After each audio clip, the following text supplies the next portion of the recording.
This channel does not promote any violent, harmful, or illegal activities. All content provided by this channel is meant for an educational purpose only. এখন ছোলা হোক বা বরবটি দানা, সাদা চানা হোক বা কালো, সব রান্নাই হবে অসাধারণ।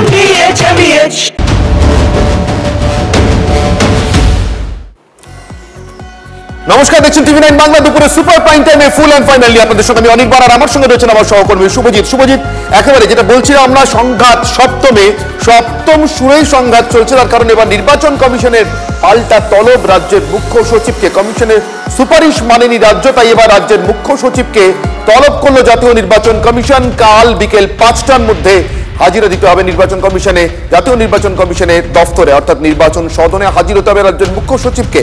আমাদের দুই প্রতিনিধি দীক্ষা এবং শ্রাবন্তী আমাদের সঙ্গে রয়েছেন, কথা বলবো দুজনের সঙ্গে। প্রথমে যাব শ্রাবন্তী, তোমার কাছে। শ্রাবন্তী, নিশ্চিতভাবে রাজ্যের প্রশাসন নির্বাচন কমিশনের যে সুপারিশ তা মানেনি, কিন্তু মুখ্য সচিবকে এই তলব করার পেছনে কি কারণ? অর্থাৎ সামনাসামনি ডেকে পাঠিয়ে কথা বলবার প্রয়োজনটা কেন? যদি কোথাও রাজ্যের কোনো প্রশাসনিক কোনো ব্যবস্থাতে নির্বাচন কমিশন কোনো ত্রুটি খুঁজে পেয়ে থাকে, তাহলে আবার চিঠি লেখা যেত, সরাসরি টেলিফোনেও কথা বলা যেত, কিন্তু এই তলবের পিছনে কারণটা কি?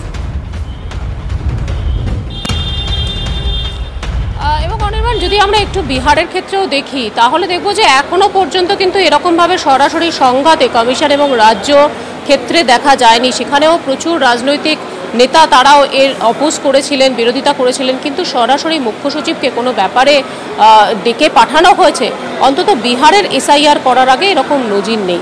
তাহলে কি কমিশন একটা কড়া বার্তা দিতে চাইছে যেটা দেশ জুড়ে বহাল থাকে? তার কারণ কমিশনের যেটা যুক্তি রয়েছে, নভেম্বরে ভোট রয়েছে বিহারে, তার জন্য বিহারকে সবার আগে বেছে নেওয়া হয়েছিল।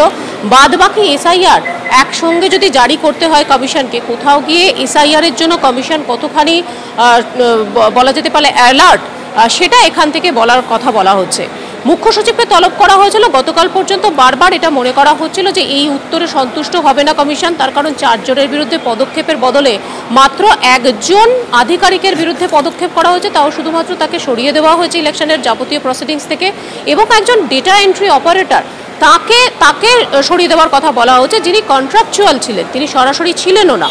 তাহলে কিভাবে সরাসরি মুখ্য সচিবের এরকম একটা উত্তর কমিশনের যে ভালো লাগবে না, তারা যে সন্তুষ্ট হবেন না, এটা নিঃসন্দেহে বলা যায়।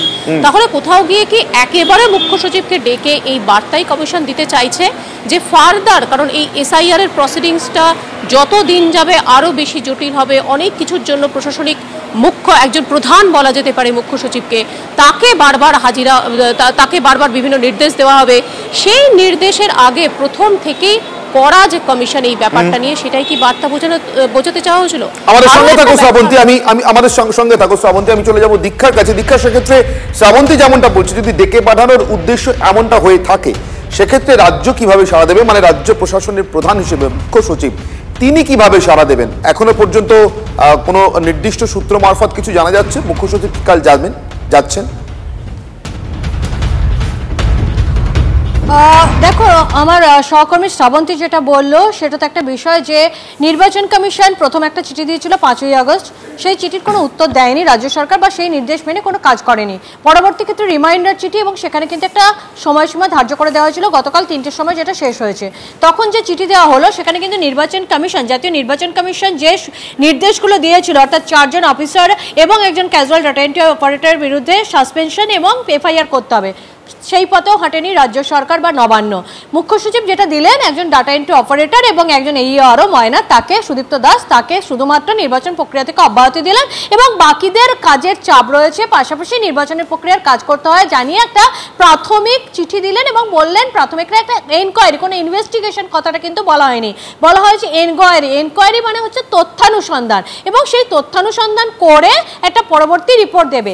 এরপর জাতীয় নির্বাচন কমিশন কি করতো? আবার যদি চিঠি দিত, তাহলে রাজ্য সরকার পাল্টা আরেকটা চিঠি দিত। সামনে ভোট রয়েছে, এসআইআর এর বিষয়টি রয়েছে আমরা জানি, ফলে একটার পর একটা যদি চিঠি চালাচালি করা যেত, তাহলে কিন্তু হতো, তাহলে সেখানে সময় খালি বেড়েই যেত। কারণ মুখ্যমন্ত্রী মমতা বন্দ্যোপাধ্যায় ঝাড়গ্রামে গিয়ে একটা কথা স্পষ্ট করে দিয়েছিলেন যে এই 4 অফিসারের বিরুদ্ধে রাজ্য সরকার কোনো রকম ব্যবস্থা নেবেন না। সেদিনই বোঝা গিয়েছিল জাতীয় নির্বাচন কমিশন এবং রাজ্য সরকার কিন্তু সংঘাতের পথে হাঁটছে।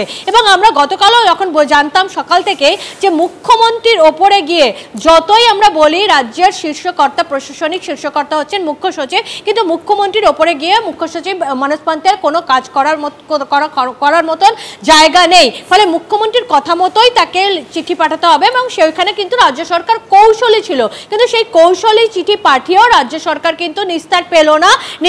জাতীয় নির্বাচন কমিশন সরাসরি মুখ্য সচিবকে ডেকে পাঠালো, তার কারণ এই চিঠি পাঠাবে, তারপর রিমাইন্ডার পাঠাবে, তারপরে প্রাথমিক একটা এনকোয়ারি করে একটা চিঠি পাঠানো হবে, পরবর্তী ক্ষেত্রে আরেকটা এনকোয়ারি করে চিঠি পাঠানো হবে। অর্থাৎ তাদের বিরুদ্ধে যে ব্যবস্থা, যে কারচুপি, ভোটার লিস্টে যেটা অভিযোগ ছিল, ভোটার লিস্টে বিশাল একটা কারচুপির জন্যই কিন্তু এই 5 জনকে জাতীয় নির্বাচন কমিশন সাসপেন্ড করতে বলেছিল এবং তাদের বিরুদ্ধে এফআইআর করতে বলেছিল, কিন্তু রাজ্য সরকার বা মুখ্যমন্ত্রী সেটা করতে রাজি নন। জাতীয় নির্বাচন কমিশন সেটা কিন্তু সরকারই বুঝে গিয়েছিল, তারপরেও তার একটা রিমাইন্ডার লেটার দিয়েছিল।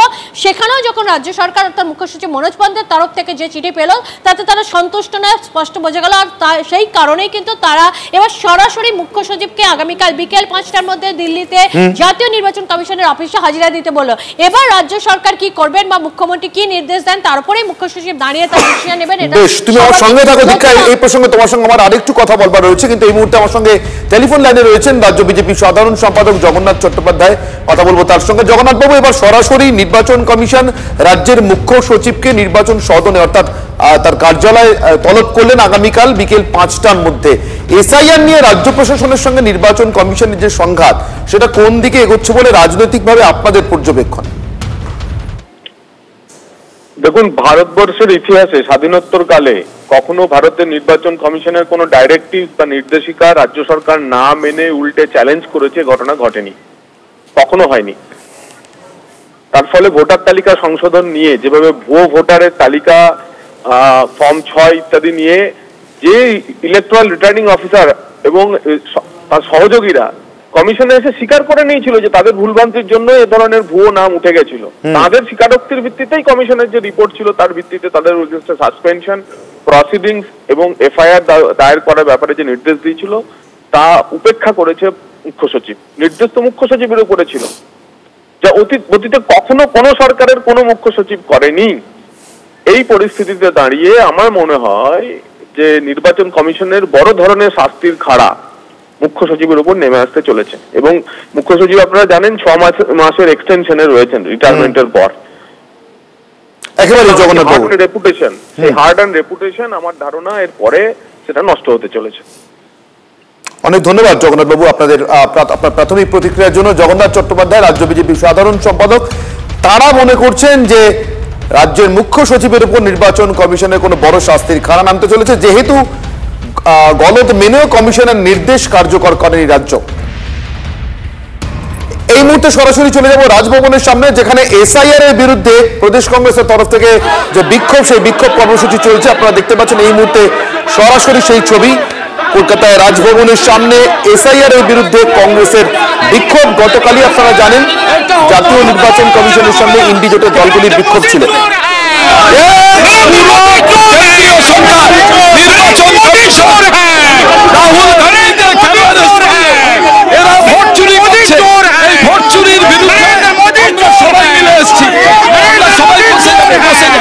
আমরা গিয়ে বসে, আপনারা কি রাজ্যপালের সঙ্গে দেখা করে জানাবেন?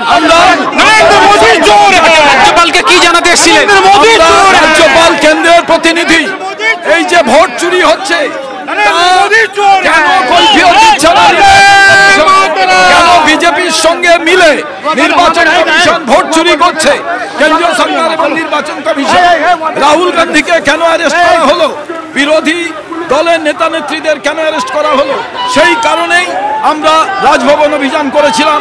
রাজ্যপালের কাছে জানতে চাই যে আপনি কেন্দ্রের প্রতিনিধি, রাজ্যপাল তো কোনো সময় দিচ্ছেন না, আজকে তাহলে এখান থেকে কি অবস্থান করবেন? আমরা এখানে অবস্থান করছি, আমরা অ্যারেস্ট দেবো আর এলাকায় লাগাতার আন্দোলন চলবে।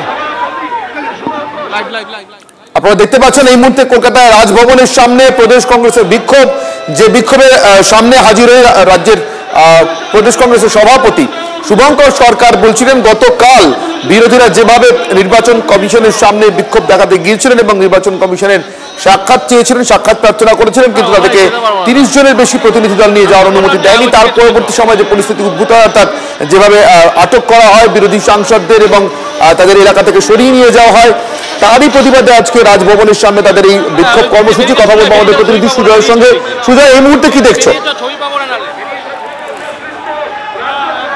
দেখো, রাজভবনের সামনে এই মুহূর্তে ধুমধুমার পরিস্থিতি। যে এই মুহূর্তে দেখো, কংগ্রেসের তরফ থেকে রাজভবন অভিযানের ডাক দেওয়া হয়েছিল, তার কারণ গতকাল যেভাবে রাহুল গান্ধী সহ বিরোধী নেতাদের গ্রেফতার করা হয়েছিল, তার প্রতিবাদে কংগ্রেস রাজভবন ঘেরাও কর্মসূচির ডাক দিয়েছিল। রাজভবনের কিছুটা আগেই পুলিশের তরফ থেকে তাদের আটকে দেওয়া হয় এবং পুলিশের সঙ্গে ধস্তাধস্তি হয়। আমরা দেখলাম যে ব্যারিকেড, সেই ব্যারিকেডও কিন্তু সম্পূর্ণভাবে একটা ব্যারিকেড ভেঙে দেওয়া হয়েছে। সহকর্মী দীপঙ্কর জানা ছবিটা দেখাচ্ছে, দেখতে পাচ্ছ যে কংগ্রেস কর্মী সমর্থকেরা প্রায় 200 জনের উপরে তারা এখানে জড়ো হন এবং এই মুহূর্তে বিক্ষোভ চলছে। এবং আমরা দেখছি প্রদেশ কংগ্রেস সভাপতি শুভঙ্কর সরকার তিনি এসছেন এবং এই মুহূর্তে অবস্থান বিক্ষোভে সামিল হয়েছে। এই মুহূর্তে কংগ্রেস এক কর্মীকে তাকে গ্রেফতার করা হয়েছে পুলিশের তরফ থেকে। আমি সেই ছবিটা তুলে ধরার চেষ্টা করব। যে দেখতে পাচ্ছ যে প্রিজন ভ্যানে নিয়ে যাওয়া হচ্ছে, প্রিজন ভ্যানে তোলা হয়েছে একজন কংগ্রেস কর্মীকে, যিনি ব্যারিকেড ভেঙে এদিকে চলে এসেছিলেন রাজভবনের কাছে। তাকে ইতিমধ্যেই আটক করে নিয়ে যাওয়া হয়েছে। আপনি ব্যারিকেড ভেঙে চলে এসেছিলেন, আপনাকে তো আটক করা হয়েছে? হ্যাঁ, আমাদের আটক করা হয়েছে। আমাদের করে এই কলকাতা পুলিশ নেই, এটা হচ্ছে বিজেপির দালাল। আমাদের একটাই দাবি ছিল যে কালকে রাহুল গান্ধী গ্রেপ্তার করেছে, তার প্রতিবাদে বিজেপির যে ডেলিগেশন গভর্নর হাউসকে ঘেরাও করতে এসেছিলেন। কারণ রাহুল গান্ধী যে ভোটের যে চুরি করেছে নরেন্দ্র, তার প্রতিবাদে কালকে পার্লামেন্টে 71 বিরোধী দল এমপিরা এক হয়েছে। আজকে রাজপথে কংগ্রেসরা মিলে রাজভবন ঘেরাও করতেছে। আমরা ভালোভাবে প্রোগ্রাম করেছি, কিন্তু পুলিশ আমাদের আটক করে আমাদের গ্রেপ্তার করেছে। একেবারে দেখা যাচ্ছে যে পুলিশ আটক করে দিয়েছে এবং অন্যদিকে দেখা যাচ্ছে যেখানে ব্যারিকেড রয়েছে তার উপরে যে সমস্ত কংগ্রেস কর্মী সমর্থকরা রয়েছেন তারা রীতিমতো রাস্তায় বসে পড়েছেন। পুলিশের সঙ্গে কিছু সময় আগে আমরা দেখলাম ধস্তাধস্তি চলছে এবং কংগ্রেসের কর্মী সমর্থকেরা দলীয় পতাকা নিয়ে তারা কিন্তু বিক্ষোভ দেখাতে শুরু করেছেন এবং শুরু হয়েছে অবস্থান বিক্ষোভ। পুলিশের তরফ থেকে যে কোনো মূল্যে তাদের এই রাজভবন অভিযান সেটা আটকানোর চেষ্টা করা হচ্ছে এবং এই মুহূর্তে অবস্থান বিক্ষোভে প্রদেশ কংগ্রেস সভাপতি শুভঙ্কর সরকার তিনি রয়েছেন, তার নেতৃত্বে এই বিক্ষোভ চলছে। এছাড়াও কংগ্রেসের প্রদেশ কংগ্রেসের অন্যান্য যারা নেতৃত্ব তারা রয়েছে, একে একে দেখা যাচ্ছে তাদেরকে গ্রেফতার করা হয়েছে। আমরা সেই ছবিটা তুলে ধরার চেষ্টা করছি। যারা আজকে এই বিক্ষোভে সামিল হয়েছিলেন তাদেরকে তুলে ধরা হচ্ছে। মহিলা কংগ্রেস সমর্থক তাদেরকে তোলা হচ্ছে, মহিলা পুলিশ রয়েছে। ছবিটা দেখো সরাসরি যারা অবস্থানে সামিল হয়েছিলেন তাদেরকে কিন্তু পুলিশ এই মুহূর্তে হেয়ার স্ট্রিট থানার পুলিশ আটক করে প্রিজন ভ্যানে নিয়ে যাচ্ছে। অর্থাৎ যে অবস্থান বিক্ষোভ শুরু হয়েছিল সেই অবস্থান বিক্ষোভও পুলিশের তরফ থেকে তুলে দেওয়া হচ্ছে। একদিকে ব্যারিকেড দিয়ে তাদের রাজভবন যাওয়া আটকে দেওয়া হলো, তার পাশাপাশি তাদেরকে আটক করা হচ্ছে। আমরা ছবিতে দেখানোর চেষ্টা করব যে প্রদেশ কংগ্রেস নেতৃত্ব যারা রয়েছে তারা ঠিক রাজভবনের আগেই তারা বসে পড়েছেন। এই ছবিটা তুলে ধরবো, আমরা কথা বলার চেষ্টা করব কংগ্রেস যারা নেতৃত্ব রয়েছে তাদের সঙ্গে কথা বলার চেষ্টা করব।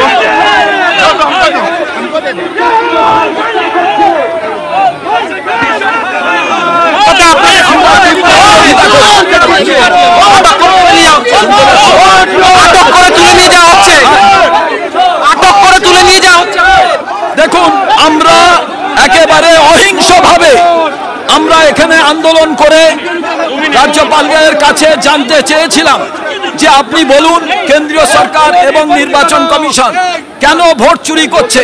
তারা এই প্রসঙ্গে জানতে চাইব, মুখ্য সচিবকে নির্বাচন কমিশন ডেকে পাঠিয়েছে, রাজ্যের মুখ্য সচিবকে কি বলবেন? উত্তর দেবেন, যেই ভোট চুরি করুক রাজ্য আর কেন্দ্র তার আমরা বিরোধী। একেবারে দেখছি আপনাদের কর্মসূচি কি কোনোভাবে আটকে দেওয়ার চেষ্টা করা হচ্ছে? একেবারে আমরা বুঝতে পারছি।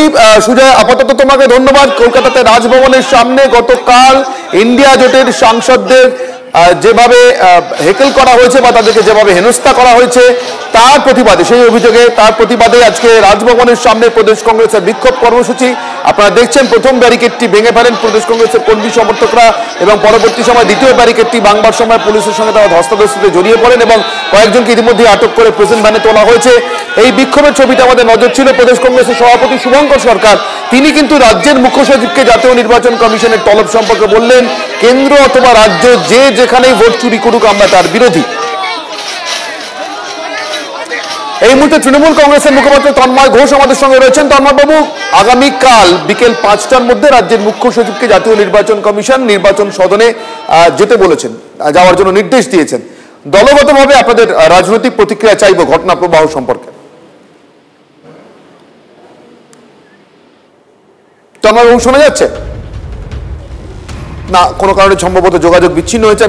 আমরা আবারও যোগাযোগ করার চেষ্টা করব তৃণমূল কংগ্রেসের মুখপাত্রদের সঙ্গে। আপনাদেরকে আরো একবার জানিয়ে রাখি, আগামীকাল বিকেল 5টার মধ্যে রাজ্যের মুখ্য সচিবকে নির্বাচন সদন অর্থাৎ জাতীয় নির্বাচন কমিশনের দফতরে, সদর দফতরে, দিল্লির সদর দফতরে তলব করেছে নির্বাচন কমিশন এবং রাজ্য সরকার কমিশনের নির্দেশ না মানাতেই এই তলব।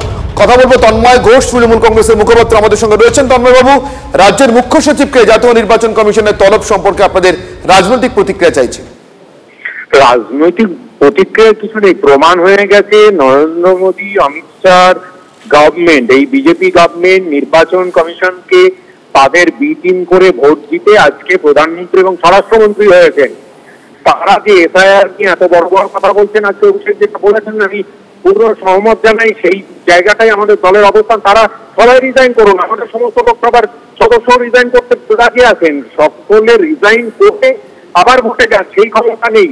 ওনারা কি করছেন, যুক্তরাষ্ট্রীয় পরিকাঠামোর বিরোধিতা করে, সংবিধানের বিরোধিতা করে একটা নির্বাচিত সরকার যেখানে প্রশাসন চালাচ্ছে, এখনো ভোটের নিয়ম লাগু হয়নি, অর্থাৎ মডেল কোড অফ কন্ডাক্ট চালু হয়নি, সেই জায়গায় দাঁড়িয়ে চিফ সেক্রেটারিকে ডেকে পাঠান কোন সাহসে? এই নির্বাচন কমিশন আদমতে বিজেপির ভিত্তি হিসাবে কাজ করছে। আগামী দিনে বাংলার মানুষ এবং দেশের মানুষ প্রত্যেকটা জিনিসের হিসেব ইঞ্চিতে ইঞ্চিতে বুঝে নেবে। একেবারে আপাতত ধন্যবাদ তন্ময়বাবু আপনাদের রাজনৈতিক প্রতিক্রিয়ার জন্য। তৃণমূল কংগ্রেসের মুখপাত্র তন্ময় ঘোষ আমাদের সঙ্গে ছিলেন। দেবাশিস করগুপ্ত, অবসরপ্রাপ্ত প্রধান বিচারপতি আমাদের সঙ্গে রয়েছেন এই মুহূর্তে। জাস্টিস করগুপ্ত, আপনার কাছ থেকে জানতে চাইব, জাতীয় নির্বাচন কমিশন যেভাবে রাজ্যের মুখ্য সচিবকে ডেকে পাঠিয়েছেন আগামীকাল বিকেল 5টার মধ্যে যেতে বলেছেন, এবং তার আগের ঘটনা প্রবাহ সম্পর্কে আপনি অবহিত ইতিমধ্যে, যে নির্বাচন কমিশনের যে সুপারিশ ছিল সেটা রাজ্য মানেনি, কোনো ব্যবস্থাই গ্রহণ করা হয়নি যারা নির্বাচনী ভোটার তালিকা, নির্বাচক তালিকা সংশোধনের কাজে যুক্ত ছিলেন এবং গুরুতর গাফিলতি করেছেন তাদের ক্ষেত্রে। এ প্রসঙ্গে আমি আপনার সাংবিধানিকভাবে আপনার মতামত জানতে চাইছি, কোন দিকে যেতে পারে গোটা বিষয়টি? হ্যাঁ, নির্বাচন প্রক্রিয়াটা সম্পূর্ণভাবেই ইলেকশন কমিশন দায়িত্বে থাকেন এবং এই যে তালিকা সংশোধন বা সংযোজন ইত্যাদির ব্যাপারে ইলেকশন কমিশনই শেষ কথা। এখন নির্বাচন যতদিন না ঘোষিত হচ্ছে তার আগে পর্যন্ত তারা যে কাজটা করেন তারা তো সংশ্লিষ্ট রাজ্যের কর্মচারীদের নিয়ে করে থাকেন। তাদের কন্ট্রোলিং অথরিটি হচ্ছেন অ্যাপয়েন্টিং অথরিটি, যেটা রাজ্য সরকার। কাজেই সেক্ষেত্রে তারা অন ডেপুটেশন কাজ করে থাকেন, এইটাই একটা ধারণা। সেক্ষেত্রে যদি তারা এই কাজগুলোকে, নির্দেশগুলোকে না মানেন, সেক্ষেত্রে নির্বাচন কমিশন এই বিষয়টাকে বলতে পারেন যে যতক্ষণ পর্যন্ত না নির্বাচন ঘোষিত হচ্ছে, যতক্ষণ পর্যন্ত না আমি তালিকা সংশোধন করছি, আমি নির্বাচনটা করব না, এই বলে পেছিয়ে দিতে পারেন। অথবা যেহেতু সাংবিধানিক সর্বোচ্চ পদে রয়েছেন রাষ্ট্রপতি, তার কাছে বিষয়টি জানাতে পারেন, রাষ্ট্রপতি রাজ্যপালের থেকে রিপোর্ট নিয়ে যা কাজ করার করতে পারেন। আর তৃতীয়ত হচ্ছে আমাদের জুডিশিয়াল রিভিউ। এই জুডিশিয়াল রিভিউ এর মাধ্যমে যে কোনো পক্ষ যদি অ্যাগ্রিভড হন তাহলে তারা আদালতের শরণাপন্ন হতে পারেন। আদালত উভয় পক্ষকে শুনে ব্যাপারটা ঠিক করে দেবেন। জাস্টিস করগুপ্ত, আরেকটি বিষয় একটু আপনার কাছ থেকে স্পষ্ট হওয়ার চেষ্টা করব। নির্বাচন কমিশন, জাতীয় নির্বাচন কমিশন যে ব্যবস্থা গ্রহণ করতে বলেছিল রাজ্যকে, তার মধ্যে এফআইআর করাও ছিল অন্যতম একটি ব্যবস্থা এই 4 জনের বিরুদ্ধে। রাজ্য সরকার এদের বিরুদ্ধে কোনো অপরাধমূলক ষড়যন্ত্র খুঁজে পাননি বলেই, বা সেই কাজ এখনো পর্যন্ত অসম্পূর্ণ বলেই সম্ভবত, আমি তাদের জায়গা থেকে বলছি, তারা এখনো পর্যন্ত তথ্যানুসন্ধান চালাচ্ছেন এবং তাদের কারোর বিরুদ্ধে এফআইআর করেননি। এখন এটা কতটা সাংবিধানিক প্রভিশনের জায়গা? আপনি যেভাবে বলছিলেন যে এরা ডেপুটেশনে নির্বাচন কমিশনের জন্য কাজ করতে যান, কিন্তু দেশের নির্বাচন কমিশন যদি মনে করে সে কাজে তারা গুরুতর গাফিলতি করেছেন, অপরাধমূলক ষড়যন্ত্র আছে তাদের, সেক্ষেত্রে তাদের বিরুদ্ধে রাজ্য ব্যবস্থা গ্রহণ করবে অথবা করবে না। এক্ষেত্রে রাজ্য তো যেহেতু অ্যাপয়েন্টিং অথরিটি, শাস্তিমূলক ব্যবস্থাটা রাজ্যেরই নেওয়ার কথা, কিন্তু তারা নির্বাচন কমিশনের নির্দেশ হিসাবে চলবেন, এটাই স্বাভাবিক। যদি না চলেন, এই প্রশাসনিক যে স্টেপ সেগুলো নির্বাচন কমিশন এখনই নিতে পারেন না, কিন্তু যদি এফআইআর এর কথা বলেন, সেটা তো একটা ক্রিমিনাল প্রসিডিংস এর ব্যাপার, সেটাতে নির্বাচন কমিশন কিন্তু এফআইআর সুমোটো একটা দায়ের করার সম্ভাবনা থেকে যায়। অনেক ধন্যবাদ জাস্টিস করগুপ্ত আমাদের সঙ্গে কথা বলবার জন্য এবং আপনার মূল্যবান পরামর্শের জন্য যা আপনি আমাদের সঙ্গে শেয়ার করছিলেন, আমাদের দর্শকদের সঙ্গে শেয়ার করছিলেন। আমরা শুনছিলাম অবসরপ্রাপ্ত প্রধান বিচারপতি দেবাশিস করগুপ্ত দুটো অত্যন্ত গুরুত্বপূর্ণ কথা বললেন। এক, রাজ্যের অফিসাররা ডেপুটেশনে নির্বাচন কমিশনের সঙ্গে কাজ করেন, ঠিক কথাই, কিন্তু তারা যদি কর্তব্যে গাফিলতি করেন তাহলে নির্বাচন কমিশনের সুপারিশ মেনে রাজ্য ব্যবস্থা নেবে তাদের বিরুদ্ধে, এটাই দস্তুর, এটাই হয়ে এসছে। যদি সেটা না হয় তাহলে মুখ্য সচিবকে এমন তলব, এমনকি আদালতের দরজা পর্যন্ত জল গড়াতে পারে। এবং এফআইআর করার যে নির্দেশ নির্বাচন কমিশন দিয়েছিল তা রাজ্য না মানলে নির্বাচন কমিশন নিজেরাও স্বতঃপ্রণোদিত হয়ে এদের বিরুদ্ধে এফআইআর করতে পারেন। গলদ মেনেও কমিশনের নির্দেশ কার্যকর করেনি রাজ্য, ফলে ভোটার তালিকায় কারচুপিতে অভিযুক্ত অফিসারদের বিরুদ্ধে কোনো কড়া পদক্ষেপ করেনি রাজ্য। এই আরও এবং এক ডেটা এন্ট্রি অপারেটরকে শুধুমাত্র নির্বাচন প্রক্রিয়া থেকে অব্যাহতি দেওয়া হয়েছে। তবে কমিশনের অভিযোগের ভিত্তিতে অনুসন্ধান শুরু হয়েছে, শেষ হলে অ্যাকশন টেকেন রিপোর্ট পেশ করা হবে। এমন একটা কৌশলী অবস্থান গতকাল নিয়ে নির্বাচন কমিশনকে চিঠি পাঠিয়েছিলেন মুখ্য সচিব, কিন্তু সেই চিঠি কি কোনো কাজে এলো না? কথা বলবো, আমাদের সঙ্গে রয়েছেন আমাদের প্রতিনিধি শ্রাবন্তী সাহা। শ্রাবন্তী, রাজ্যের এই অবস্থান অনেকেই বলছিলেন গতকাল কৌশলী, কিছুটা ঝুলিয়ে রাখা কৌশল, তথ্যানুসন্ধান করছি, দেখছি কি হয়েছে, পরে ব্যবস্থা নেব, ব্যবস্থা নিলে আপনাদের জানাবো, অ্যাকশন টেকেন রিপোর্ট পাঠাবো। কিন্তু নির্বাচন কমিশন তো সরাসরি তলবই করে দিল মুখ্য সচিবকে। এবং সেখানে টাইমটা বেঁধে দেওয়া হয়েছে 5টার সময়, অর্থাৎ এর বেশি দেরি যেন না হয়। এখন দুরকম বিষয় হতে পারে যে মুখ্য সচিব এড়িয়ে যেতে চান, তিনি যেতে চাইছেন না, তাহলে আদালতের কি কোনো সম্ভাবনা থাকছে, এই বিষয়টাও সামনে আসছে। কিন্তু স্বাভাবিক প্রক্রিয়ায় আমরা যদি দেখি যে মুখ্য সচিব যদি সত্যি আদালতের দ্বারস্থ হন, তাহলে তাকে অন্তত এই উত্তরটা দিতে হবে যে তিনি কেন যাননি, কেন তাকে ডেকে পাঠানো হয়েছিল। এখানে কিন্তু মুখ্যমন্ত্রীর যে মুখ্য সচিবের যদি দেখা যায় তাহলে মুখ্য সচিব উত্তর দিতে বাধ্য, যেটা যে কোনো সময়ই হোক না কেন সিইওর উত্তর দিতে বাধ্য। সেক্ষেত্রে সিইসি যেভাবে তাকে ডেকে পাঠিয়েছে তাকে কিন্তু যেতেই হবে, তাকে উত্তর দিতেই হবে সেখানকার। এর পরের পদ্ধতি কি হতে পারে, সেখানে কি তাকে নতুন কোনো ইনস্ট্রাকশন দেওয়া হতে পারে, সেটা পরের প্রশ্ন। কিন্তু আপাত দৃষ্টিতে এই তলবের অর্থ একটাই, গোটা দেশে নজিরবিহীনভাবে বার্তা দিতে চাইছে নির্বাচন কমিশন যে এসআইআর নিয়ে তারা অত্যন্ত সতর্ক এবং অত্যন্ত কড়া পদক্ষেপ নেবে। এবং যদি আমরা অন্যান্য রাজ্যের ক্ষেত্রেও দেখি, যদি শুধুমাত্র রাহুল গান্ধীর ক্ষেত্রেও দেখি, রাহুল গান্ধী অভিযোগের করার সাথে সাথে টুইট করে রাহুল গান্ধীকে এফিডেভিট দেওয়ার কথা বলা হয়েছিল। অর্থাৎ রাজনৈতিক বিষয়টাকেও, রাজনৈতিক যে কোনো নেতৃত্ব যখন অভিযোগ তুলেছেন সেখানেও কড়া বার্তা দিতে চেয়েছে কমিশন। আমি সেক্ষেত্রে তোমার কাছে জিজ্ঞাসা করবো, এক্ষুনি কথা হচ্ছিল অবসরপ্রাপ্ত প্রধান বিচারপতি দেবাশিস করগুপ্তের সঙ্গে। জাস্টিস করগুপ্ত বলছিলেন যে এফআইআর করার যে নির্দেশ ছিল, বাকি প্রশাসনিক ব্যবস্থা ইত্যাদি সাসপেনশনে পাঠানো, ওগুলো রাজ্যের কাজ অ্যাপয়েন্টিং অথরিটি হিসেবে। কিন্তু অপরাধমূলক ষড়যন্ত্র যদি নির্বাচন কমিশন খুঁজে পেয়ে থাকে এবং রাজ্য যদি তারপরেও এফআইআর না করে থাকে কমিশনের নির্দেশ মোতাবেক, নির্বাচন কমিশন নিজেও কিন্তু স্বতঃপ্রণোদিত এফআইআর করতে পারে। ফলে এই যে রাজ্য সরকারের পক্ষ থেকে বলা হচ্ছিল, মুখ্যমন্ত্রী নিজে বলছিলেন, আমি সরকারের পক্ষ থেকে মুখ্যমন্ত্রীর জায়গা থেকে বলছি, মুখ্য সচিব নন অবশ্যই, তিনি এখনো পর্যন্ত লিখিতভাবে প্রকাশ্যে কোথাও এরকমভাবে কিছু বলেননি, কিন্তু মুখ্যমন্ত্রী যে ঝাড়গ্রামের সময় বলেছিলেন শ্রাবন্তী, তাহলে সেটা কি রাজ্য সরকার করে উঠতে পারবে, মানে প্রোটেক্ট করা? আমি একবার আমাদের দর্শকদেরকে ঝাড়গ্রামের মুখ্যমন্ত্রীর বক্তব্যটা আরেকবার শুনিয়ে দিই, স্মরণ করে দিই। শ্রাবন্তী, তুমিও শোনো, তারপরে আমি তোমার কাছে আসছি তোমার উত্তর নেওয়ার জন্য।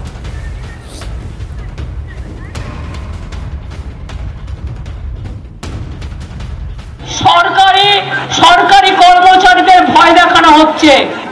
আমার দুজন অফিসারকে নোটিশ পাঠানো হয়েছে কিনা, তাকে সাসপেন্ড করা হলো। আমরা বলি তোমার ইলেকশন এখন ডিক্লেয়ার হয়েছে, কোন আইনের বলে তুমি নোটিশ পাঠিয়ে দিচ্ছ, সাসপেন্ড করছো, আর বলে দিচ্ছ এফআইআর করতে হবে না? আমি কারো কোনো পানিশমেন্ট করতে দেব না, এটা মাথায় রাখবেন। ভয় পাওয়ার কোনো কারণ নেই।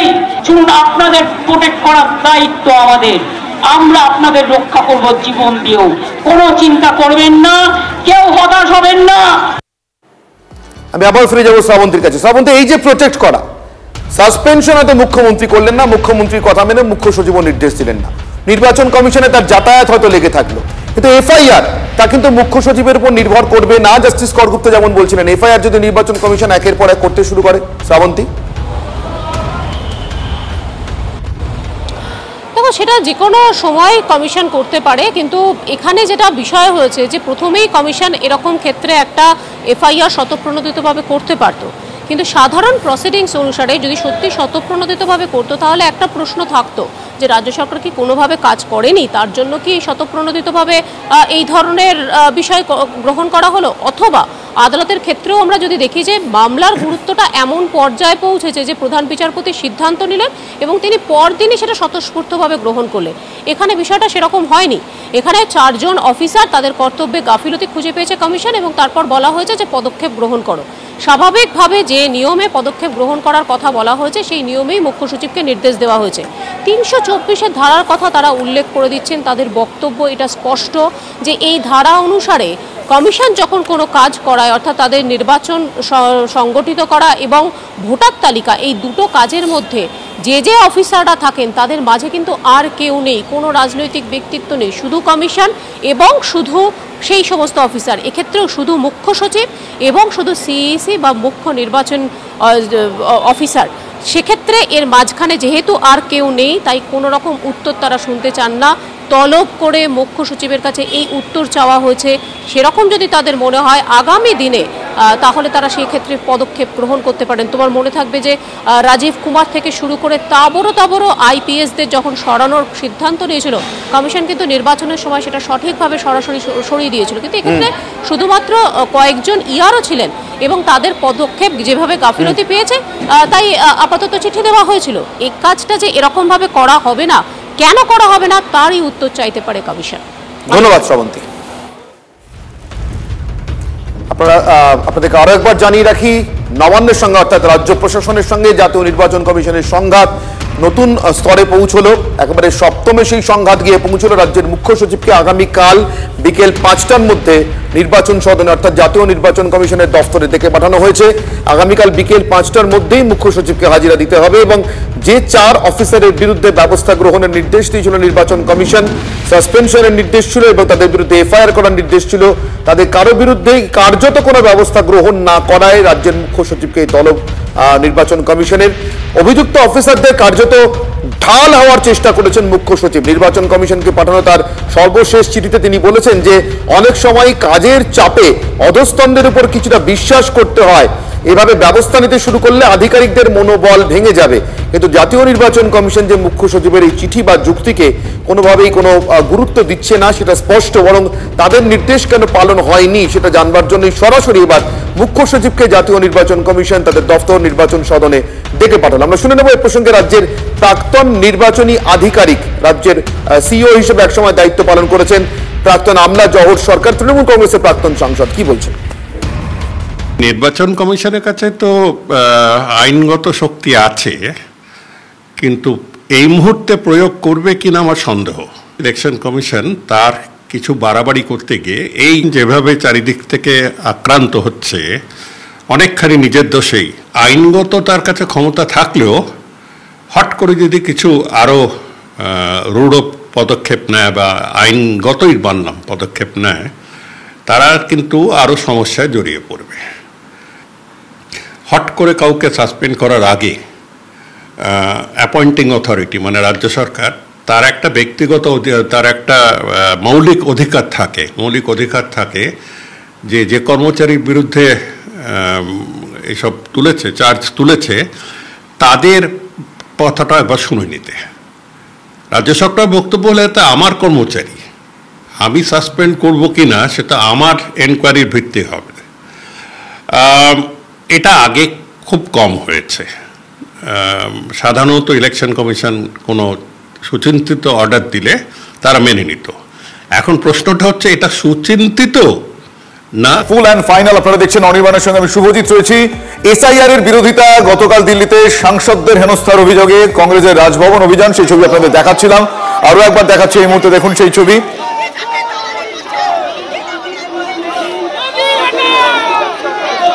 এসআইআর এর বিরোধিতায় গতকাল দিল্লিতে সাংসদদের হেনস্থার অভিযোগে কংগ্রেসের রাজভবন অভিযানে তুলকালাম পরিস্থিতি। রীতিমতো ব্যারিকেড, ধাক্কাধাক্কি, যারা এগিয়ে যাওয়ার চেষ্টা করেন সেখানে পুলিশের তরফ থেকেও বাধা আসে।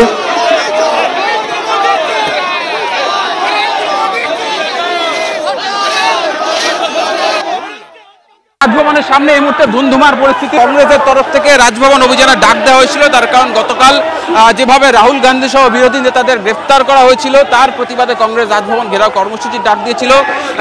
রাজভবনের কিছুটা আগেই পুলিশের তরফ থেকে তাদের আটকে দেওয়া হয় এবং পুলিশের সঙ্গে ধস্তাধস্তি হয়। রাজ্যপাল কেন্দ্রের প্রতিনিধি এই যে ভোট চুরি হচ্ছে কেন বিজেপির সঙ্গে মিলে নির্বাচন কমিশন ভোট চুরি করছে, কেন্দ্রীয় সরকার এবং নির্বাচন কমিশন রাহুল গান্ধীকে কেন অ্যারেস্ট করা হলো, বিরোধী দলের নেতা নেত্রীদের কেন অ্যারেস্ট করা হলো, সেই কারণেই আমরা রাজভবন অভিযান করেছিলাম। কালকে যে আমাদের নেতা রাহুল গান্ধী সহ ইন্ডিয়া জোটের সমস্ত এমপিদেরকে যেভাবে দিল্লি পুলিশ হেনস্থা করেছে তার প্রতিবাদে আজকে পশ্চিমবঙ্গ প্রদেশ কংগ্রেসের পক্ষ থেকে আমরা রাজভবন ঘেরাও করছি। হ্যাঁ, আমাদের আটক করা হয়েছে। আমাদের করে এই কলকাতা পুলিশ নেই, এটা হচ্ছে বিজেপির দালাল। দেখি কতদিন আটকাতে পারে, কতদিন আটকাতে পারে। ভোট চোর, গাদ্দি চোর। একে একে দেখা যাচ্ছে তাদেরকে গ্রেফতার করা হয়েছে। আমরা সেই ছবিটা তুলে ধরার চেষ্টা করছি। যারা আজকে এই বিক্ষোভে সামিল হয়েছিলেন তাদেরকে তুলে ধরা হচ্ছে। মহিলা কংগ্রেস সমর্থক তাদেরকে তোলা হচ্ছে, মহিলা পুলিশ রয়েছে। ছবিটা দেখো সরাসরি যারা অবস্থানে সামিল হয়েছিলেন তাদেরকে কিন্তু পুলিশ এই মুহূর্তে হেয়ার স্ট্রিট থানার পুলিশ আটক করে প্রিজন ভ্যানে নিয়ে যাচ্ছে। অর্থাৎ যে অবস্থান বিক্ষোভ শুরু হয়েছিল সেই অবস্থান বিক্ষোভও পুলিশের তরফ থেকে তুলে দেওয়া হচ্ছে। একদিকে ব্যারিকেড দিয়ে তাদের রাজভবন যাওয়া আটকে দেওয়া হলো, তার পাশাপাশি তাদেরকে আটক করা হচ্ছে। এই মুহূর্তে দেখা যাচ্ছে প্রদেশ কংগ্রেস সভাপতি শুভঙ্কর সরকার, তাকে পুলিশ এই মুহূর্তে আটক করে নিয়ে যাচ্ছে এবং প্রিজন ভ্যান যে রাখা রয়েছে সেই প্রিজন ভ্যানে তাকে আটক করে নিয়ে যাচ্ছে। তার কারণ কংগ্রেসের তরফ থেকে আজকে রাজভবন অভিযানের ডাক দেওয়া হয়েছিল। প্রদেশ কংগ্রেস সভাপতির নেতৃত্বে রাজভবন অভিযান, সেই অভিযান যখন মিছিল করে রাজভবনের কাছে আসে তখন ব্যারিকেডে তাদেরকে আটকে দেওয়া হয়। তার পরবর্তীতে দেখা যাচ্ছে যে তারা অবস্থানে বসে পড়েন এবং এই মুহূর্তে প্রদেশ সভাপতিকে নিয়ে যাওয়া হচ্ছে, দেখা যাচ্ছে পুলিশের প্রিজন ভ্যানে। এসআইআর হলে সারা দেশ জুড়ে হোক, তার আগে প্রধানমন্ত্রী সহ গোটা মন্ত্রিসভা ইস্তফা দিক, ভেঙে দেওয়া হোক লোকসভা, এমনটা দাবি করছেন অভিষেক বন্দ্যোপাধ্যায়। গণতান্ত্রিক উপায়ে ভোট হলে বিজেপি হারবে, তাই ঘুরপথে ভোটার তালিকায় কারচুপির চেষ্টা, এমনটা অভিযোগ তৃণমূলের সর্বভারতীয় সাধারণ সম্পাদক অভিষেক বন্দ্যোপাধ্যায়।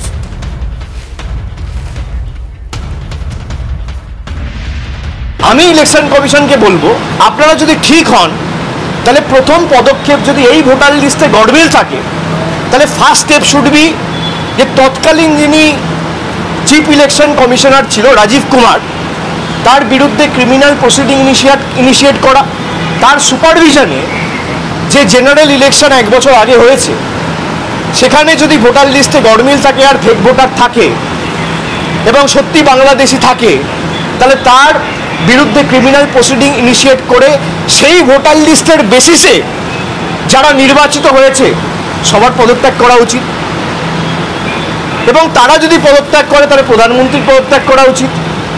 এই ভোটার লিস্টের বেসিসেই প্রধানমন্ত্রী স্বরাষ্ট্রমন্ত্রী নির্বাচিত হয়েছে, এই ভোটার লিস্টের বেসিসেই আগামী দিন উপরাষ্ট্রপতি বা রাষ্ট্রপতি সাংসদদের ভোটে নির্বাচিত হবে।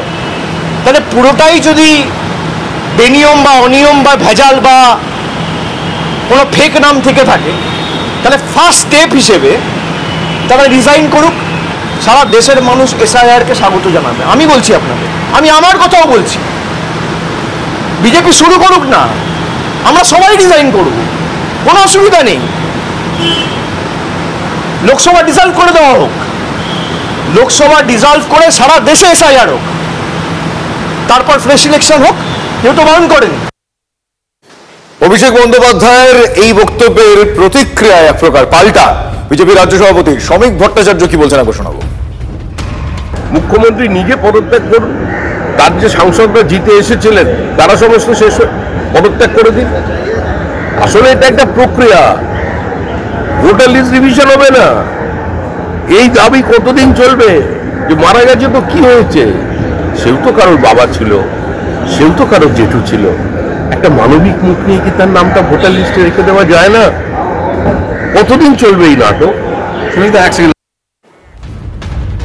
বাংলা থেকে একজন বৈধ ভোটারের নাম বাদ গেলে 1 লক্ষ লোক নিয়ে নির্বাচন কমিশন ঘেরাওয়ের হুঁশিয়ারি দিয়েছিলেন অভিষেক বন্দ্যোপাধ্যায়। নির্বাচন কমিশন সহ সব সাংবিধানিক প্রতিষ্ঠানকে কৃতদাসে পরিণত করেছে বিজেপি সরকার। বিজেপি যে ভাষা বোঝে সেই ভাষাতেই জবাব দেব, ঠিক এভাবেই এক প্রকার হুঙ্কার ছেড়েছিলেন অভিষেক। যে কটা প্রতিষ্ঠান আছে সব কটা প্রতিষ্ঠানকে তাদের কৃতদাস এবং তল্পিবাহকে পরিণত করেছে এই বিজেপির সরকার। জোর জবরদস্তি তারা দেশটাকে নিজেদের সম্পত্তি ভেবে সব প্রতিষ্ঠানগুলোকে নিজেদের রাজনৈতিক স্বার্থে কাজে লাগিয়ে এখন মানুষের ভোটাধিকারটুকুও কেড়ে নিতে চাইছে। আমরা এটা করতে দেবো না, এটা সবে শুরু।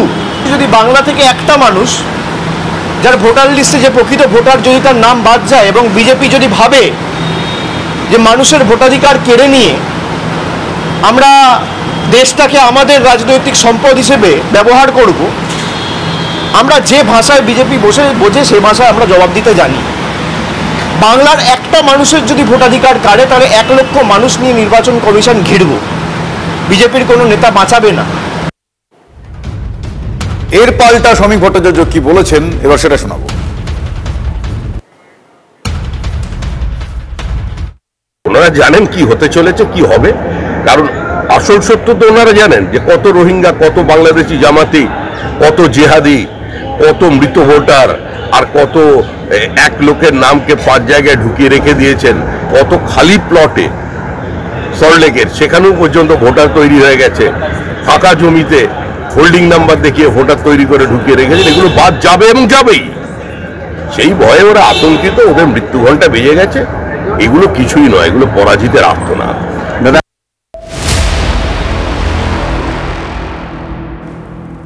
অন্যদিকে আবার এই মুহূর্তের সব থেকে বড় খবরে আমরা চোখ রাখবো। কমিশনের নির্দেশ রাজ্য মানেনি, তাই এবার মুখ্য সচিবকে তলব করলো জাতীয় নির্বাচন কমিশন। আগামীকাল বিকেল 5টায় জাতীয় নির্বাচন কমিশনে তলব করা হয়েছে মুখ্য সচিবকে। ভোটার তালিকায় যে কারচুপির অভিযোগ, 4 অফিসারকে সাসপেন্ড করে এফআইআর এর সুপারিশ করে নির্বাচন কমিশন। রাজ্য সেই নির্দেশ মানেনি, ফলে এবার মুখ্য সচিবকে তলব করলো জাতীয় নির্বাচন কমিশন। আমার সহকর্মী দীক্ষা ভুইয়া আরো একবার আমাদের সঙ্গে রয়েছেন। দীক্ষা, মুখ্য সচিবকে এই যে তলব এবং এর কোন কোন দিকগুলো এখন আসতে পারে সামনে, আগামীকাল তাকে তলব করা হয়েছে, আমরা নানাবিধ বিষয়গুলো জানার চেষ্টা করলাম, কিন্তু এখনো পর্যন্ত এই নির্দেশের নিরিখে আর কি কি বিষয় জানতে পারা যাচ্ছে? দেখো, এক্ষেত্রে মনে হচ্ছে আমরা যেটা সূত্র মারফত খবর পাচ্ছি, আগামীকাল রাজ্যের মুখ্য সচিব মনোজ পান্ত জাতীয় নির্বাচন কমিশনের অফিসে যেতে পারেন। তার কারণ আমরা বিগত অনেক সময়তেই দেখেছি বিভিন্ন ক্ষেত্রে কিন্তু চিঠি চাপাটি করে একটা টানাপোড়েনের তৈরি করা হয়ে থাকে রাজ্য সরকারের তরফ থেকে, সেটা জাতীয় নির্বাচন কমিশন হোক বা যে কোনো বিষয়ের ক্ষেত্রে হোক। কিন্তু এখানে সামনে 2026-এ ভোট আছে এবং সামনে এসআইআর নিয়েও একটা কিন্তু রাজ্যের সঙ্গে জাতীয় নির্বাচন কমিশনের বা বিরোধী যারা দল রয়েছেন লোকসভায় তাদের সঙ্গে জাতীয় নির্বাচন কমিশনের একটা বড় রকমের একটা বলতে পারা যায় সেখানে একটা বিরোধ রয়েছে। সেই জায়গায় দাঁড়িয়ে জাতীয় নির্বাচন কমিশন এখানকার যে 4 জন অফিসার এবং একজন ডাটা এন্ট্রি ক্যাজুয়াল অপারেটরের বিরুদ্ধে যে ব্যবস্থা নিতে বলা হয়েছিল, তার আগে কিন্তু তারা অলরেডি একটা ইনকোয়ারি বলা যাবে না, তারা অলরেডি কিন্তু ইনভেস্টিগেশন করে নিয়েছিল। তাদের বিরুদ্ধে অভিযোগ ছিল যে তারা যাদের নাম তোলার কথা নয় তারা সেই রকম নাম ভোটার তালিকায় তুলেছেন, অর্থাৎ মৃত বা যাদের নাম বাদ চলে যাবার কথা সেই সমস্ত তালিকায় নাম তুলেছেন। এবং সেই কারণেই কিন্তু জাতীয় নির্বাচন কমিশন এই 5 জনের বিরুদ্ধে গত 5ই আগস্ট প্রথম একটা চিঠি দেয় মুখ্য সচিব মনোজ পান্তকে। দ্বিতীয় চিঠিটা দিয়েছিল 8ই আগস্ট, সেটাই ছিল কিন্তু রিমাইন্ডার চিঠি এবং সেখানে কিন্তু একটা সময় বেঁধে দেওয়া ছিল 72 ঘন্টা, যেটা গতকাল 3টের সময়তে শেষ হয়েছে দুপুরবেলায়। তারপরেই মুখ্য সচিব যে চিঠি দিয়েছিলেন সেখানে 2 জন অর্থাৎ একজন ARO ময়নার এবং সুদীপ্ত দাস এবং ক্যাজুয়াল ডাটা এন্ট্রি অপারেটরকে নির্বাচনের প্রক্রিয়া থেকে অব্যাহতি দেওয়া হলো, কিন্তু তাদের বিরুদ্ধে কোনো ব্যবস্থা নেওয়ার কথা বলা হলো না চিঠিতে। অথচ জাতীয় নির্বাচন কমিশন কিন্তু তাদের সাসপেন্ড করার পাশাপাশি তাদের বিরুদ্ধে এফআইআর করতে বলেছিল। বাকি যে 3 জন তাদের অফিসার, তাদের মধ্যে ARO এবং ARO রয়েছেন, তাদের বিরুদ্ধে কোনো উল্লেখই নেই, বরং বলা রয়েছে যে এই সমস্ত অফিসাররা বিভিন্ন জেলার এতগুলো কাজের সঙ্গে যুক্ত থাকেন এবং পাশাপাশি নির্বাচনের কাজ করতে হয়, ফলে তাদের উপর একটা প্রেশার রয়েছে।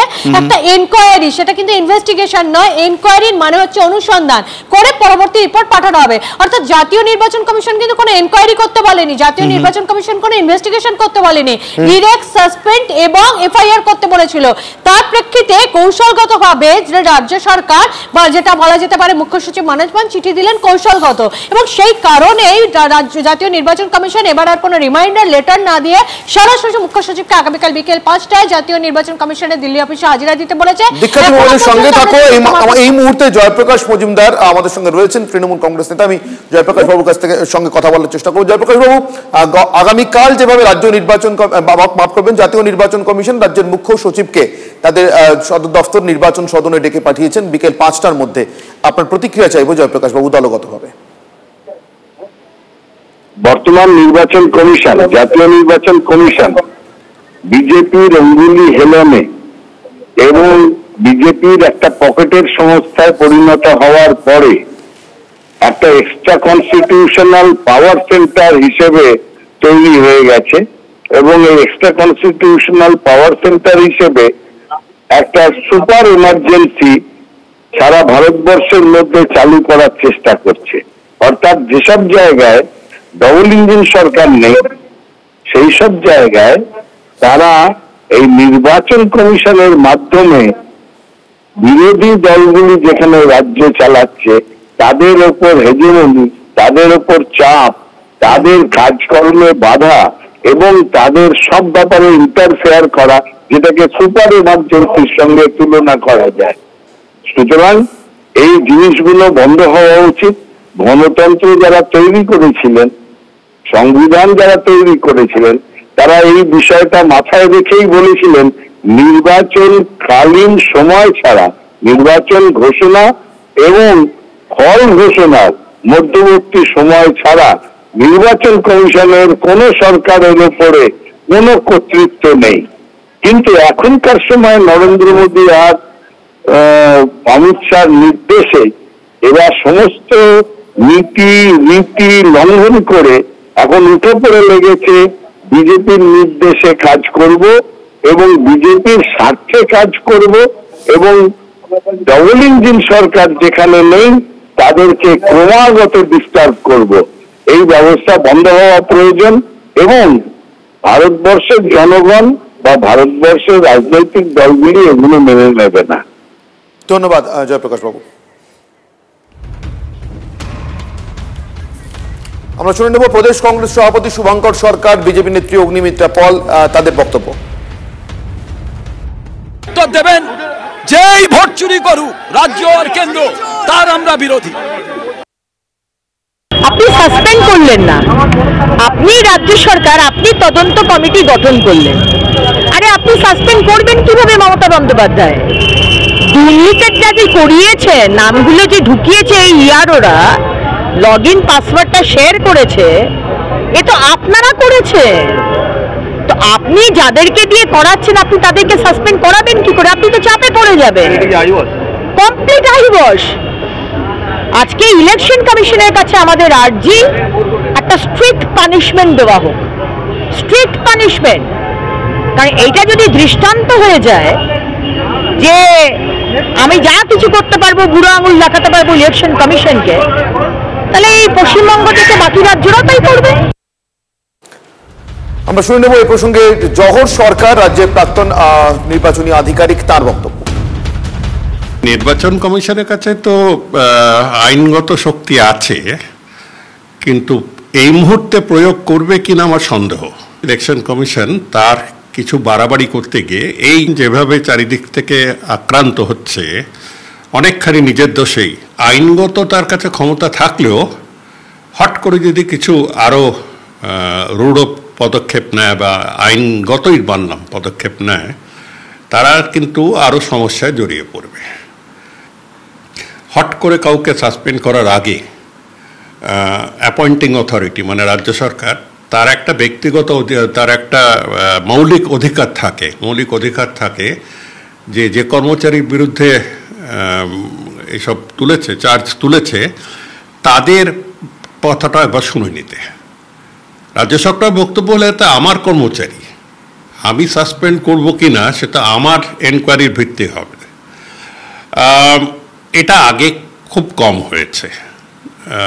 সাধারণত ইলেকশন কমিশন কোনো সুচিন্তিত অর্ডার দিলে তারা মেনে নিত। এখন প্রশ্নটা হচ্ছে এটা সুচিন্তিত না খোঁচাবার জন্যে। গলদ মেনেও কমিশনের নির্দেশ কার্যকর করল না রাজ্য। ভোটার তালিকায় কারচুপিতে অভিযুক্ত অফিসারদের বিরুদ্ধে কড়া পদক্ষেপ নয়, আপাতত একজন ARO এবং একজন ডেটা এন্ট্রি অপারেটরকে নির্বাচন প্রক্রিয়া থেকে অব্যাহতি দেওয়া হয়েছে। তবে কমিশনের অভিযোগের ভিত্তিতে অনুসন্ধান শুরু হয়েছে। শেষ হলে অ্যাকশন টেকেন রিপোর্ট পেশ করা হবে। নির্বাচন কমিশনকে চিঠি পাঠিয়ে জানিয়েছেন মুখ্য সচিব। তবে প্রকারান্তরে গাফিলতির বিষয়টিও মেনে নিয়েছেন মুখ্য সচিব। চিঠিতে তিনি আরো লিখেছেন, আধিকারিকদের উপর অনেক দায়িত্ব থাকে, অনেক ক্ষেত্রেই বিশ্বাসবশত অধস্তনদের বিশ্বাস করতে হয় আধিকারিকদের। অফিসারদের বিরুদ্ধে এভাবে পদক্ষেপ করলে তাদের মনোবল ধাক্কা খেতে পারে। চিঠিতে ঠিক এভাবেই মুখ্য সচিব উল্লেখ করেছেন। এবার কমিশন কি পদক্ষেপ করে সেদিকে তো অবশ্যই প্রশ্ন রয়েছে। আগামীকাল মুখ্য সচিবকে ডেকে পাঠানো হয়েছে, ফলে সংঘাতের জল আরেকটু গড়াবে কিনা সে প্রশ্ন এই মুহূর্তের সময়ের কাছেই তোলা থাকলো।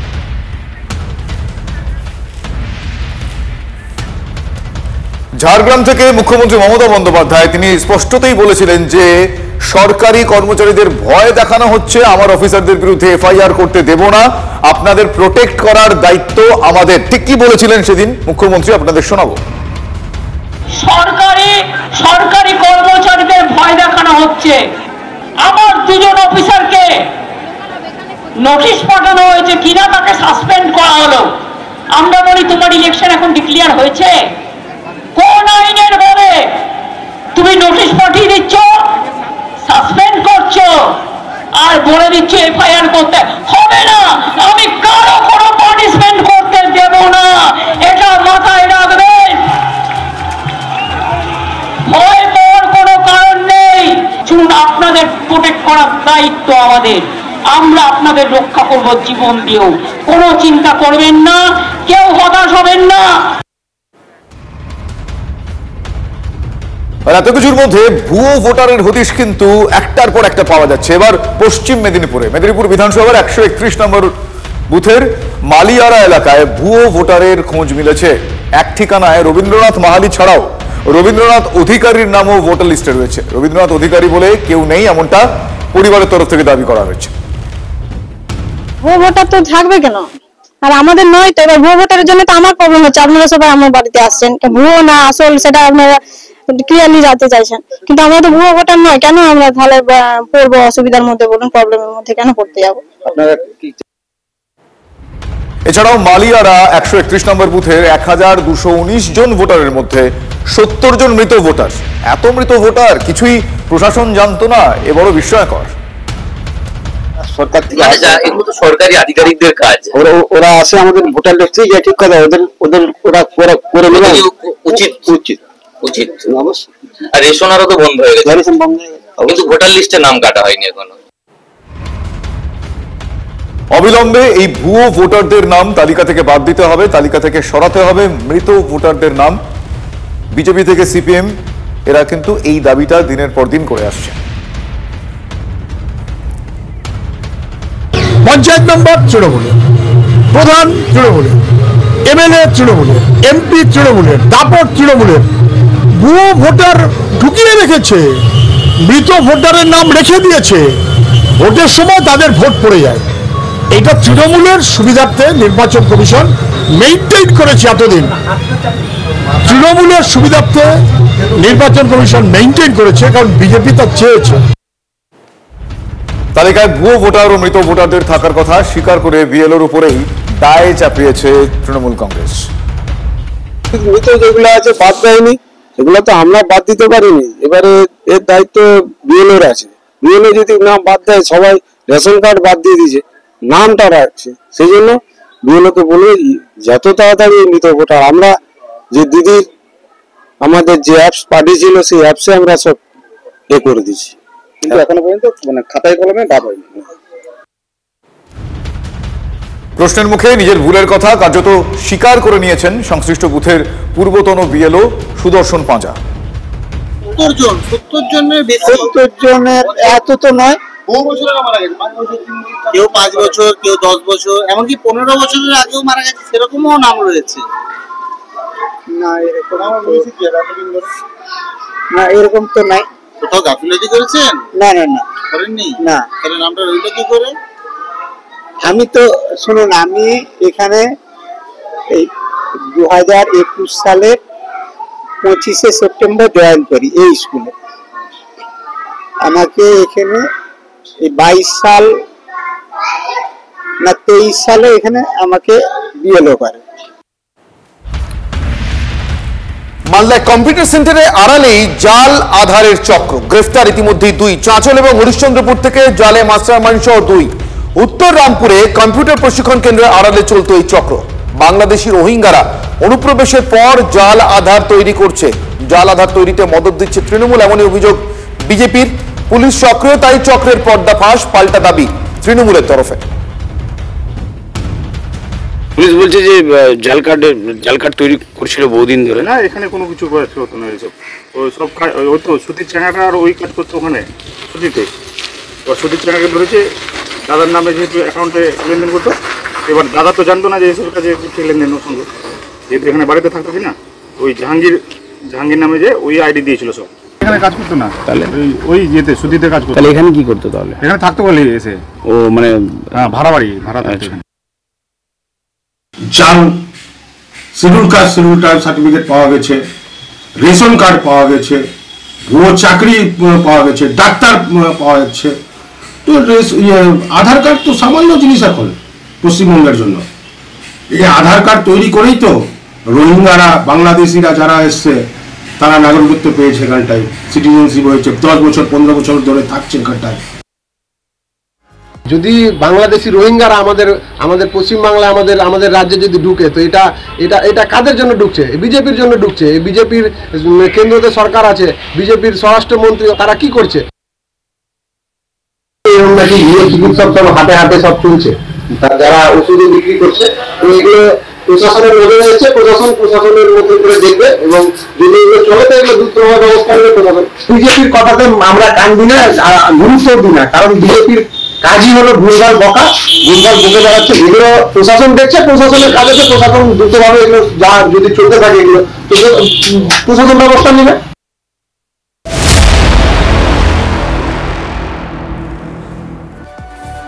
এসআইআরের বিরোধিতায় এককাট্টা ইন্ডিয়া ব্লক। সোমবারের পর মঙ্গলবারও ঐক্যবদ্ধ ইন্ডিয়া ব্লকের ছবি সংসদ চত্বরে দেখতে পাওয়া গিয়েছে। আমরা সেই ছবি আপনাদের দেখিয়েছি। তৃণমূলের বাংলা স্লোগানে ইন্ডিয়া ব্লকের অন্য সাংসদরাও তারা গলা মিলিয়েছেন। এসআইআরের বিরোধিতার বিক্ষোভে সাদা টি শার্ট পরে বিরোধী সাংসদরা এক হয়েছেন। টি শার্টের সামনে লেখা মিন্তা দেবী, পিছনে লেখা 124 নট আউট। 124 বছরের মিন্তা দেবীর প্রথমবারের ভোটার হিসেবে নাম উঠেছে বিহারের ভোটার তালিকায়। মঙ্গলবার বিক্ষোভে সামিল হন প্রিয়াঙ্কা এবং সোনিয়া গান্ধীও।